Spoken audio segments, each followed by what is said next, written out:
Hi everyone, it's John from What Up, and welcome back to another video. This will be my breakdown of Episode 8 of Sony and Amazon's Wheel of Time show, The Eye of the World. So, you've probably already seen my review and my Easter egg videos, and you've probably watched the episode at least once, if not more, at this point. And you know that it's the most polarizing and divisive episode of the entire season for some of the fandom. Notice I only said some. Book readers seem to have an especially hard time with this particular episode, although a lot of non-book readers did as well. So what we're going to do here is we're going to go through the entire episode scene by scene. We're going to break it down. We'll talk about the scenes, explain some things that maybe, just maybe, weren't explained too well, or they hit the cutting room floor, so we really don't know what's going on there. We'll compare it to the books because that's what my breakdown videos do. And in this particular episode, there's only a few things here and there we can compare. Other than that, a lot of it is new material. And basically, we're just going to have a good time talking about Wheel of Time stuff. So if you have any questions about this episode at all, I hope to answer at least some of them with this video. Now, if you're new to the channel and you don't know what I do here, I cover Wheel of Time news. So anything and everything to do with Sony and Amazon's production that's currently filming Season 2, that's what I cover here. So rumors, leaks, castings, set pictures, videos, and I do breakdowns on all the actual episodes that come out as well.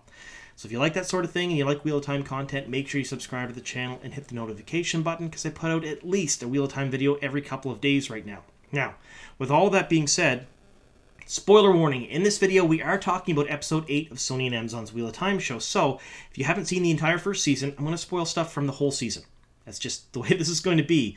Also, if you worry about the books, I'm going to spoil things up to and including the end of The Dragon Reborn. That's the third book in Robert Jordan's Wheel of Time series. So if you haven't read The Eye of the World, The Great Hunt, and The Dragon Reborn, be forewarned, I'm going to talk about things that happen in all three of those books. Also, near the end of this video, I'm going to skip right ahead and give another spoiler warning for A Memory of Light. That's book 14, because there are some things that happen near the end of episode 8 that parallel will happen in book 14. But don't worry, I'll give you a second spoiler warning for that when we get there. Alright, all of that being said, let's get on to the video. Alright, so the cold opening episode was The Age of Legends. We got to see two particular characters here, Lews Therin and Latria T'Combe.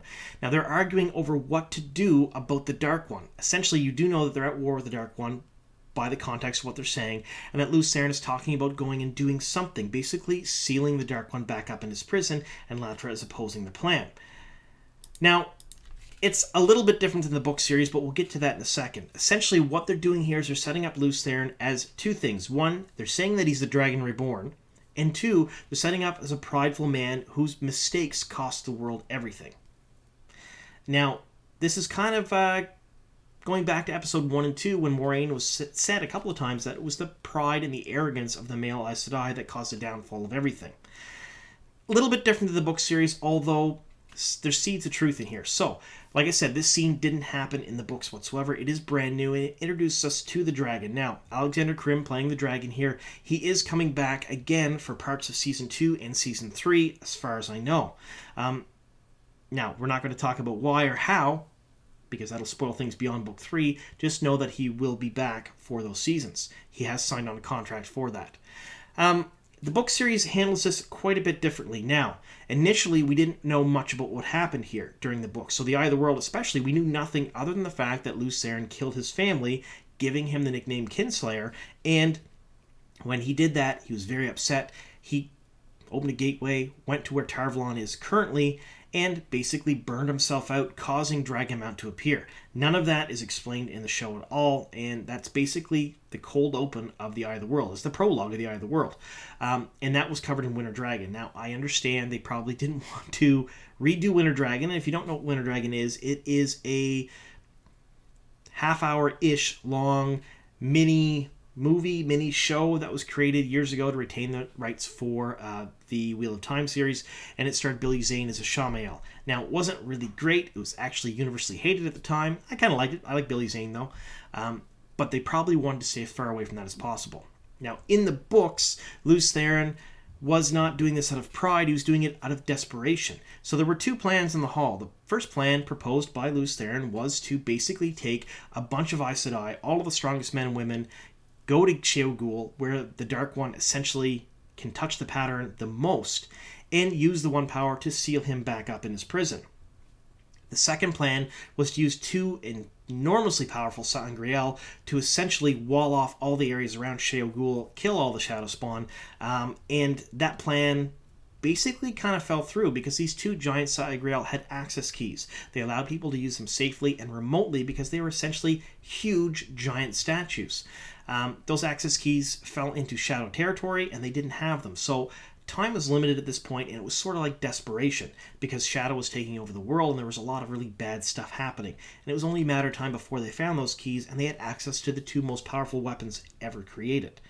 So essentially, there's a short story called The Strike at Shao Ghoul, plus all of the flashbacks during the book, plus a bunch of other things they talk about in the story that basically says Lucerne did these things out of desperation because he felt everyone was running out of time. Shao causes it to be his pride, but in the books it was his desperation, so a small change there. The other change that this show made is that they're calling Lucerne the Dragon Reborn. Now, in the books, he was the dragon. He earned that title during the Age of Legends. He wasn't the Dragon Reborn because they didn't know of any other dragons prior to him.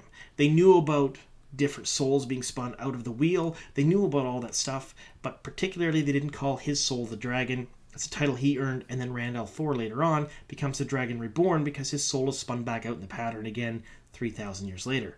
So when the show called him the Dragon Reborn, they're setting up the fact that they knew that this was a cycle. And I think they're doing that to spoon feed the audience the fact that the Wheel of Time is literally a wheel of time and things come in a cycle, and we're going to get a ton of different dragons, not just a champion of the light. Alright, in the next scene we have Rand and Moiraine heading to the Eye of the World. Now, during this, they basically do a couple of little exposition dumps, and they're talking about the Blight, how dangerous it is not to touch anything, and essentially that young men from the Borderlands generally will go to the Blight to test themselves against the Dark One, and they don't really do a great job. They also see the Seven Towers of Malkir. They talk about them just a little bit, and they say that it's been no more than 40 years since they've been overrun from the Blight. So all really good information and sort of an exposition dump here, although this is a major change from the books in a bunch of different ways. We're going to talk about that right now. So essentially, in the book series, everyone goes to the Eye. So we don't just see Moiraine and Rand go there. In the show, Moiraine has told everyone that whoever goes to the Eye and is not the dragon, they're going to die. They're going to be caught between the dragon and the Dark One, and they're not going to survive. She believes it to be true, so she can say that. So that's why we only see Moiraine and Rand going through the Blight to the Eye of the World, because they're trying to rescue, or trying to save their friends, trying to save land, trying to make sure no one else dies. Now, in the book series, it's something completely different. Moiraine takes everyone. So you have Lan, Rand, Mat and Perrin, Egwene, Nynaeve, and Loial. They all go to the Eye together. And when they go through the Blight isn't exactly like this at all. Now, I know that originally they wanted to film the Canary Islands for the Blight, and that kind of all fell through, so they built these sets to make it look this way. Now, in the book series, the Blight was very dangerous. They couldn't touch anything, they couldn't go near anything, and Moiraine had to set wards while they sleep, basically to make sure that they were safe, and the wards just hid them from everyone and used very little amounts of the power. In the show, they do mention that the Blight's dangerous and not to touch anything, but they're touching trees, they're sitting on things, they have a nap. We don't really get to see Moiraine do anything to protect them. I kind of assume that maybe she's setting wards or doing different things, but none of that is really explained. This particular scene was more used as an exposition dump to explain where they're going, and again, that's a big change because the Eye of the World is not the Dark One's prison. The Eye of the World is actually a place where someone called the Green Man resides and is the last bastion of basically light and growth inside the Blight. And the Green Man is a Nym, a construct made by Aes Sedai in the Age of Legends, and he is protecting the Eye of the World, which is a giant pool of the male half of the one power that has been completely clean. There's no taint on it whatsoever. A little bit different because, the Dark One's prison is in Shao Ghoul in the books, not in the Eye of the World. Now, that could be completely chalked up to the fact that most of the first season is from Moraine's point of view, and she doesn't know everything. She's saying these things, but she really doesn't know because she hasn't done enough research or studying, or the information has been destroyed, and some of the information she has is false, and she's being led to the Eye because that's where one of the seals to the Dark One's prison is. Alright, so now we have the scene with Lan and Nynaeve, and this scene is important for a couple of different reasons. One, it's a huge nod to book fans. Essentially, a lot of what they say here when they're talking about each other, and Lan is professing his love to Nynaeve, is lifted word for word from the pages of the book. Now, this does happen in the Blight while they're camped at night before they go to the Eye of the World. However, the words are the same, the meaning is the same, and it's a very powerful scene, one that a lot of people really wanted to see on screen. Now, the second thing here is it further showcases the change in the bond. So that's pretty much the only similarity between this scene and the books. The rest of this is all new to the show. You learn a few different things here. One, Moiraine masked the bond, and when she masked the bond, Lan can't follow her. Now in the books, masking a bond is 100% a thing, although all it does is mask anything but very strong emotions and essentially a very general sense of direction where your Aes Sedai warder is. When it's masked, basically it's for privacy reasons. If they want to do something they want to be private about, whatever it may be, they mask the bond to do so. In the show, I think it means something completely different. Now, they haven't really described what it is or described the warder bond in great detail yet, but I think it must be heavily changed from the book series because Moiraine left Lan back in Faldera to save his life. They're still bonded together. If she dies at the Eye like she expects to, he's going to die anyway, because essentially a warder whose Aes Sedai dies gives up on life. So I think the bond has been changed fundamentally, that when she masks it, it's more like a severing of the bond maybe, or shutting it off. I really don't know. These are things I really hope we find out in Season 2. Now, the second thing here is Lan is a master tracker. He's been with Moiraine for over 20 years. They are family at this point. He knows almost everything there is to know about her, and yet he hasn't gone after her. A lot of people in the fandom have expressed a lot of concern about this particular scene where Nynaeve is basically telling him, Moiraine is a tell, I'll tell you what it is, that way you can track her. I don't think Lan needed that, honestly. So what I think Lan needed was Nynaeve's permission, because in the book series there were a few instances where Lan was trying to protect Nynaeve and Moiraine at the same time, and he was very torn in his duty between the two of them, and it usually ended up catastrophic for everyone involved when it happened. So I think what we're seeing here is we're seeing a scene where Nynaeve gives him permission to go by giving him an out. She has a tell, I'm going to tell you how to find her. I think, honestly, he probably already knows how to find her. And the fandom has basically been racking their brains trying to figure out what this tell is, because in the first half of the series, Moiraine was on horseback. She wasn't on foot. Now she's on foot. The tell has to be something that is both, and no one can figure out what it is. So I think this is left ambiguous for a reason, and I think it's more about Nynaeve giving Lan permission to go with Moiraine and anything else. Alright, so now we're back in the Blight with Moiraine and Rand, and essentially we get to meet the Dark One again. Now, we've seen him pop up in the dreams a few times during the series, and none of these scenes here happen in the books, although they do have slight resemblance to a couple of different scenes where Rand is actually talking to the Dark One. Now, for those of you who read the book series, and I did give a spoiler warning for up to the end of Book 3, we know that this isn't really the Dark One, but it's a Shamiel, one of the Forsaken. Now, this all appears to be happening in a dream Rand has, because later on he essentially kills himself and he wakes up. So, see the truth in this one? How are we going to compare this and what goes on here? Well, essentially this entire scene was to explain a couple of different things. One, that Rand is the Dragon Reborn for sure. It cements that. It's not just him thinking that or Min's visions. The Dark One, or who you think is the Dark One, is telling him that himself. Two, talks a little bit about the history. So Rand learns a little bit about the fact that Tam isn't his father, it's someone else, that he has a different mother. You learn about the fact that he took 99 companions to Shao Ghoul, things that haven't been mentioned in the show yet, but book readers know. So there is an exposition dump here by Shamiel talking about these things, and it's pretty important to the show because it's the only way we're getting information about these things. Now, why and how this is happening, no one really knows, because in the book series, if you try to relate these two things together, there's some massive changes here. So, if Rand's asleep and this is his dream, one of two things happen. It's either his regular dream, and Shamiel's invaded his regular dream, so Rand can kill himself, nothing happens, he can manipulate things, do whatever he wants. It's just like a nightmare that Shamiel's in. That makes the most sense for this scene to me. Some people have speculated this is Teleran Rioid, where Shamiel pulled him into the world of dreams and is actually acting on things that are happening. I don't think that's the case, because if Rand killed himself in that, or in a dream shard, or in a dream trap, that is all real. His mind and his body act like he would be in the waking world. So him killing himself, well, he would die in the real world too. So I think this is a Shamiel just invading his dreams. That's pretty much all it is.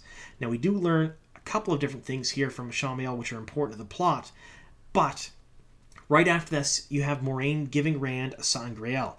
Now, there's been almost zero mention the entire time of the two halves of the one power and how they're different throughout the entire series, and this is no different. She's handing him a male sangreal, and basically explains how they're made and what they are, which is great for the show. It's an exposition dump that is needed because you have to know that this is an object of power used to basically channel a bunch more power than you could normally unaided. However, she knows it's a male sangreal. We don't know where she got it. We don't know how she knows it is one, because in the book series, that's not a thing. You don't really know what it is. Any woman who touches a male object of power generally burns himself out or causes bad things to happen. So again, I think that's something they've changed greatly to showcase it on the screen, and they're giving him an object of power sort of as a MacGuffin. This is what he's going to use at the eye rather than the big pool of cleansed Saeed to fight the Dark One, because it makes a little more sense on screen, is my guess. And then he gets to keep this thing on his travels, and it'll probably replace the little man Angreal that he gets later on. All right, now we have a scene with some of the Faldaran lords. We have Uno, Lord Elgmar, Lady Amalisa, and Lord Yakota. Now, Lord Yakota was originally Ingtar. Now, remember that for the scene. It's very important because there's a couple lines said that directly relate to Ingtar. Now, what they're talking about is they're talking about this giant Trolloc army that is coming down towards Tarwin's Gap. You can see it here in the distance, and that little fortress is all that stands in the way. They're not talking like it's new. They're talking like this has happened before, but maybe not in these numbers, because they're absolutely aghast at the pure number of Trollocs and Fades that are coming down. 20,000, I think, between 10 and 20,000. They're saying there's a lot anyway. But they're pretty concerned about it. Now, so concerned, in fact, that Lord Elgmar tells Uno and Lord Yakota to go do something. They know what they need to do. That is kind of explained later on. Now, none of these particular scenes have anything to do with anything in the book, pretty much, except for the fact that Shinar and Faldera especially send soldiers to fight in Tarwin's Gap every year. So essentially what happens is the Blight stays quiet for a bit, they amass a whole bunch of armies, and they try to come down through Tarwin's Gap and attack everything down below. And the Borderlanders all go there, and they basically fight as separate nations together, holding the Shadow back. There's usually a big battle every so often once they amass enough, because they have scouts and they have towers and stuff to tell them when the big armies are amassing. Little bit different in the show. They're acting like maybe they've seen things like this before, but maybe not to this level, and that this is a massive, massive army coming down here, and it's all because the Dark One is stirring. Again, a slight allegory to what's going on in the books, because the army they fight in the book series is way bigger than anything they fought before. So there's that. Now, a couple of different lines here are pretty important. The first one is "There are dark friends inside our walls" by Lord Yakota. Now, that line originally should have been spoken by Lord Ingtar. Now, Ingtar is a dark friend, so it would have made it very powerful, really, really very cool to say. However, because Amir ended up taking a job with Disney Plus on Willow as a lead role, he's not coming back for season 2, so they had to recast Ingtar and kind of reshoot and rework everything around his character, because they couldn't use Ingtar's name, because then it would be something completely different playing him for season 2. So, very cool, especially if it was from Ingtar, but a little bit different. The second thing is Uno. Uno was Uno. As far as I'm concerned, he talks that way in the book series just as well, and I was pretty happy with it. Now, Lord Elgmar did say to Uno and Lord Yakota, "You know what to do," and sends them off on their own to do something. This is another major, major departure from the lore and what goes on in the book series, but we'll talk about that a little later on in the breakdown video when that scene pays off. And we cut back to Rand and Moiraine at the Eye. Now, this is pretty important for a bunch of different reasons. This kind of sort of looks a little bit like maybe it could have been the Hall of the Tower in the Age of Legends, but no one really knows where this is or what it is. But Rand does say he recognizes it, and he says it's like a dream. Now, that's intense foreshadowing for what happens about 2 minutes later.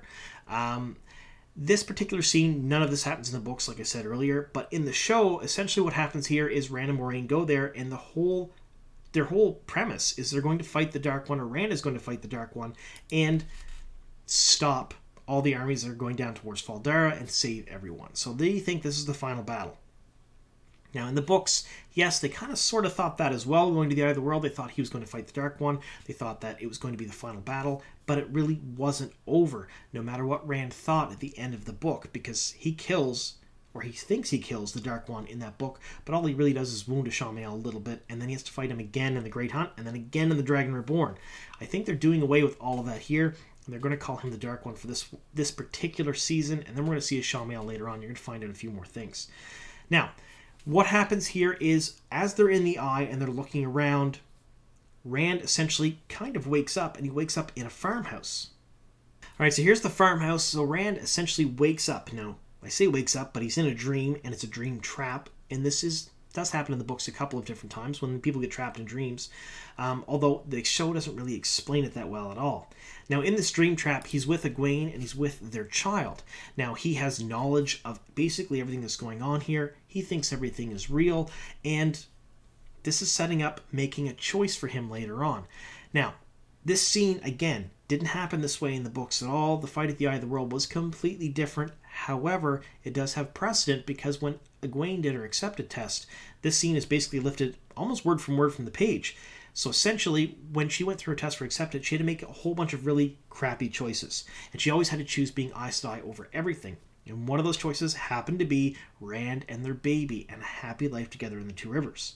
Now, they've kind of flipped the script at this point, and they've made it from Rand's point of view, and they're making Rand choose instead. So again, it's not directly related to the Battle of the Eye of the World, but it is a scene pulled from the books later on. Alright, so now we cut back to the Eye of the World with Moiraine and Rand, and you get to see a Shamiel standing there with them. Now, Moiraine attacks the Shamiel, and then does this to her. Now, essentially, at this point, there's a whole bunch of talk and division of what's going on here, but I'm going to try to explain what's happening the best I can. Rand is laying down asleep. He's trapped in a dream. So essentially, it was a trap triggered by, we assume to be spirit, if it's anything like the books, where he's stuck in the dream world. And Shamiel can visit him there. Moiraine is basically guarding his comatose body, and she sees who she thinks is the Dark One.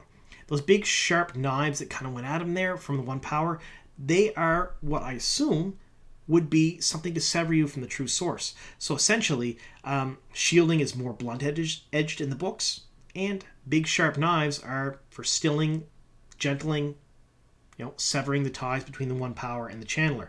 So I think she tried to sever the ties there between a Shamiel, who she thought was the Dark One, and the One Power. He obviously is way more powerful than her, shrugged it off, and then he did a couple of different things here. The first thing is he put what appeared to be a shield around her. Now, I talked about this in my Easter egg video, and a lot of people are talking about it online. And Rafe Judkins has come out in a couple of interviews. Now, if you don't know who Rafe is, he's a showrunner, and he's danced around the fact that she's stilled, and he's implied that she's stilled here. Now, stilling is when the ability to channel is removed from an Aes Sedai. However, he never outright said it. What appears around her and sinks into her looks like a shield, and then he does this with his hands. Now, watch his hand very carefully here. He's going to turn his fingers a little bit, and it looks like he's tying a knot. Right there. So, when he ties that knot, she looks like she's in pain here, but I think what he's doing is he put the shield on her, maybe inverted the weave, and then tied it off. That way she can still sense One Power, still see it's there, but she can't actually touch it or reach it. And that does give her a chance in the second season to figure out a way to remove that shield, which, let's face it, Moiraine has very little screen time in Book 2, The Great Hunt. It's one chapter, I believe. And this gives her more of a chance to be on screen because, let's face it, she's the main character and Amazon's top billed actress for the show. They need more screen time with her. So this whole scene, every little bit of it was her trying to sever the Dark One from the true power.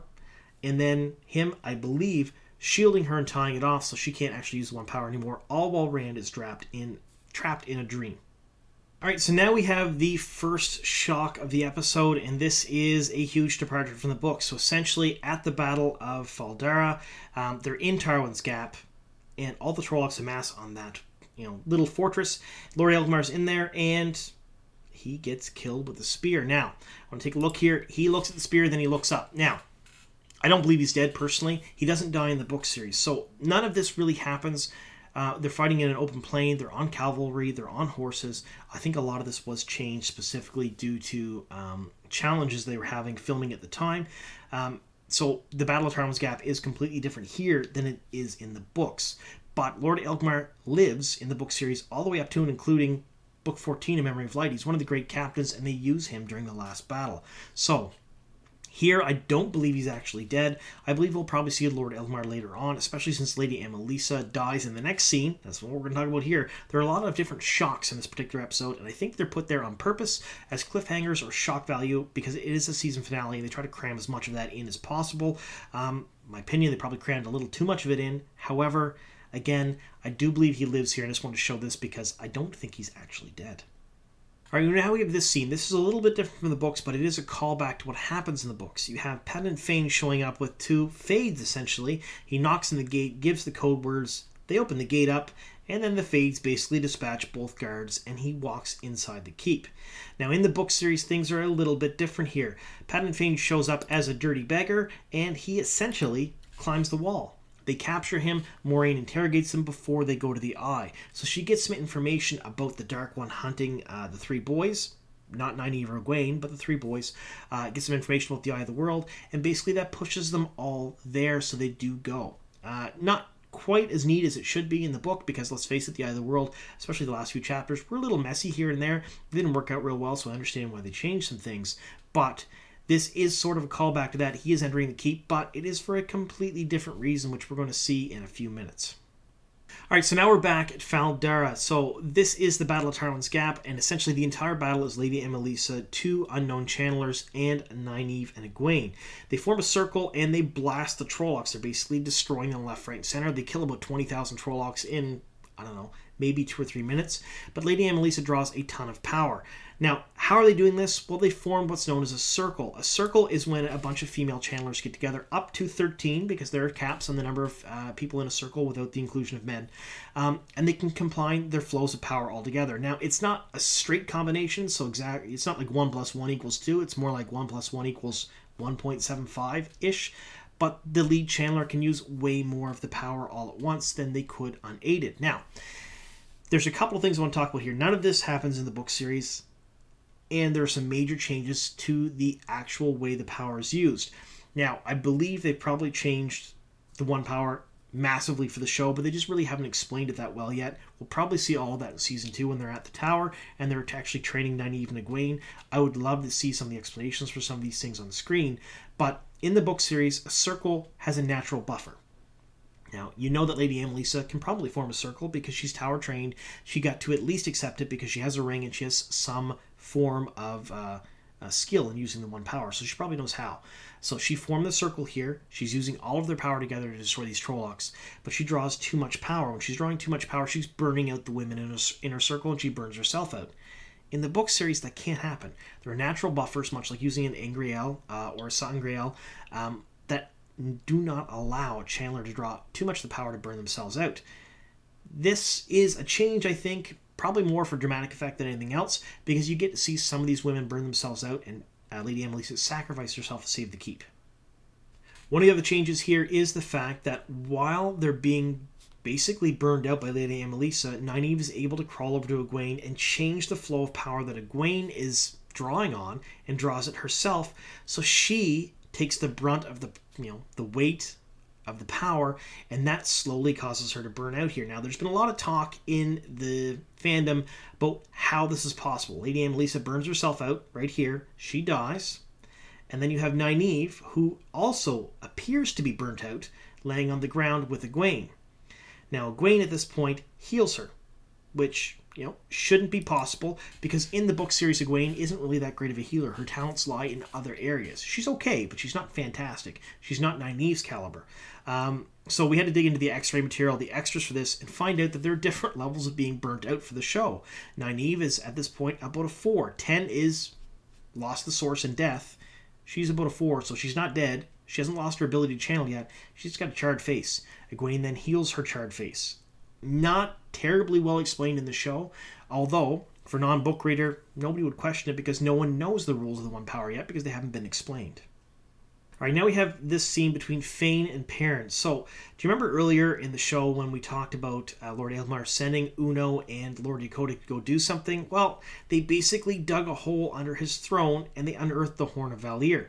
Now, they explained it during that scene that the Horn of Valir was there to call dead heroes back to life for the last battle, and it's only for the dragon to use, which is sort of the same as the books, although the horn was found at the Eye of the World underneath the Pool of Saidin with the dragon banner and a broken seal from the Dark One's prison. So a completely different spot here. Now, my question is why did they didn't dig their horn up earlier and use it, since they knew that this was the last battle and that Rand was fighting it? I don't think Aelmar really understood what was happening here. I don't think he was told by Moiraine that this would be the last battle, but when they saw the Trollocs, they were just kind of getting prepared for it. Now, the beginning of the scene, you had Loyal stabbed, you had Uno stabbed, and Lord Yokota stabbed, all by Feign. So I assume that when Feign stabbed Loyal, he didn't die right away. So one of two things is going to be explained away, I think, at the beginning of the second season, because Rafe has said Loyal didn't die. This is another one of those little cliffhangers that they left in the final episode. In the book series, that dagger's power basically kills someone almost immediately. They basically rot alive and die from the sickness and darkness in the dagger. And being wielded by Feign, it's really quick. It happens. It's enough that it scares Fades, scares other Shadow Spawn. Nobody wants to go near the dagger. When he stabbed Loyal, he should have been dead immediately if it followed the same way as the books. Now, one of two things is going to happen here. Either the dagger is not going to be that powerful. It's not going to kill people that way, especially in Fein's hands. Or, because he's no gear, he's resilient to it in some way, shape, or form, and they're going to have to get the dagger back to heal him completely. Now, I do know that all of this took place in place of Barney Harris's story, so Matt was supposed to be here. Matt was the one supposed to deal with the dagger and the horn. However, because Barney Harris left the show, they had to rewrite a bunch of stuff and rejig things around. So I'm wondering if this is just their way of writing it in, so it's still a main character, it's still kind of a shock, and it's Loyal instead of Matt. Alright, now we come to the final shots of the show. It shows all of these ships coming along a coastline, a little girl watching them come in, and then you have these channelers on the boats causing this massive tidal wave at this little girl. Now, it says this is on the western shore, so it appears that they're coming from across the ocean, but the show doesn't really explain it. It's sort of one of those last little tidbit cliffhangers that they talk about what's going on here, and then you see these women. Basically, it looks like they're ordering these women in the front that can channel to weave some flows to cause a massive tidal wave. Now, they don't explain it really very well in the show, but I'll talk about what these people are. These people are the Shan-Chan. They show up at the end of the Great Hunt, so the end of the second book. They basically take over a town called Falme. They're coming from across the Aerith Ocean, and they have an empire there led by an empress. This empire is basically built on exploiting people who can channel. People who can channel are not real people to them. They're slaves, and I wouldn't even call them slaves. They're not real people, so they think of them as furniture or things or tools.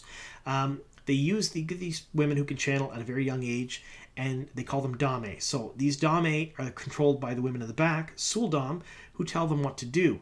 Now, I won't get into too much because I'm getting spoilers beyond the end of the third book, but these Suldam tell the Dame what to do, and the Dame basically use the one power to further the goals of the Empire. Now, these people are here basically to take over the continent because that's their job. They're here as the return. Arthur Hawkwing was their, when he did take over the entire continent, he sent them across the sea, and they sort of formed the Shan-Chan Empire over there. Now they're coming back to take back Hawkwing's empire. Alright, so now, as promised, we're going to talk about this final battle at the Eye of the World, but I have to give Book 14 spoilers, so to explain some of what's going on here, I'm going to have to ruin parts of the last battle. So if you haven't read up to, including Book 14 of Robert Jordan's The Eye of the World, that's the very final book, and the chapter of the last battle, I'm going to ruin some stuff. So if you really truly don't care about the books, we're going to talk about it anyway. Other than that, this is your second spoiler warning, so be forewarned. Alright, so we have this particular scene here. It shows us Shamiel. He basically at this point had told Rand that he could have this. He can make it in his own image. It's one of his powers. He can create reality the way he wants. All he has to do is will it into existence. However, Rand basically says that, this isn't something Egwene would want. I'm choosing for her. So he instead directs all of the one power at Shamiel. Now, when he does this, he breaks the Dream Shard, and then he goes back into the Eye of the World, and it appears that he destroys the Shamiel. Now, this doesn't happen this way in the books whatsoever. The Battle of the Eye of the World was a little bit different. He fought a Shamiel in a dream world. There was no Egwene. It was his mother, Carrie Thor, instead. And the battle was sort of a sword battle, and he chopped up some black cables that connected Shamiel to the Dark One, and that was pretty much the entire battle. Not very cinematic, not very cool to watch. I assume that's why they did this instead. Also, now we're going to get into the whys and the hows here. So essentially, in the last battle, when he's fighting the Dark One, he realizes that one of the powers he can do is he can remake the real world in his own image. And the Dark One is trying to force him to do a couple of different things, either to make the world all good, all bad, or nothing at all. The Dark One truly doesn't really care at this point. There's all kinds of things going on. And as Rand is doing this, he sees that if he removes all evil, people aren't people anymore. And if it's all removed all good, of course things are absolutely horrible. And if it's nothingness, which is what the Dark One wants, he's pushing him for that, that doesn't work either. But he has the ability to change and move and remake the world in his own image. It's part of his power as the dragon. It's not really explained until you hit that chapter, and then it's all at once with a bunch of other stuff going on. So I think what they're going to do is they're probably going to introduce it in small bits, because here you have a Shamiel telling Rand, you can remake the world in your own image, you can have this, you can live here, this can be what you do, effectively removing him from the world as the Light's champion and allowing the Dark One to run, unchecked. What happens instead is Rand fights back and says, this is not what Egwene would choose. I'm choosing for her. I don't want that to happen. Makes it about choice. And then he attacks Shamiel with the one power and destroys him. Now, during the scene when Shamiel is destroyed, you get this particular image. All right, see the image next to me here? This is the image we're talking about. You have a Shamiel on one side. You have Rand on the other side. He is channeling a bunch of power through the sangreal to what he thinks is to destroy the Dark One. Or Shamiel masquerading as the Dark One.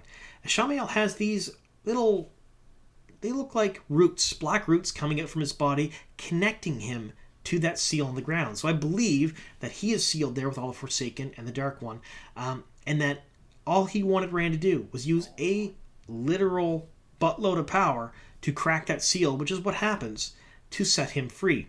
Because it looks like he's tethered there, and those tethers go away as he's destroyed.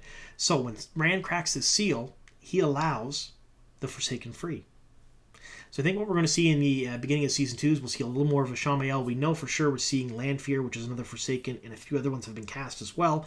We're going to see them start showing up in Season 2 because they're now free to interact with the world, because Rand screwed up here. He used all of that power to destroy rather than create, which caused the seal to crack. Anyway, so that is my breakdown of Episode 8. There's a lot going on there, a lot of changes from the books, of course, a lot of liberties the show took, and a lot of things that weren't explained really well. I hope I did a good job explaining them for you folks. If you have any questions, of course, leave them down in the comments down below. I'll answer as many as I can. And let me know what you folks thought of the episode. Again, it was pretty divisive. The fandom was pretty much split down the middle. A lot of people hated it, a lot of people loved it, and there were a few people in the middle, sort of like myself. But a lot of people had some very strong feelings about this episode. Let me know what you folks thought down below. And again, of course, make sure you subscribe to the channel for all of your real-time content, because there's going to be a ton of it coming out over the coming weeks. Thank you so very much for sticking with us here to the very end. Here's to many more.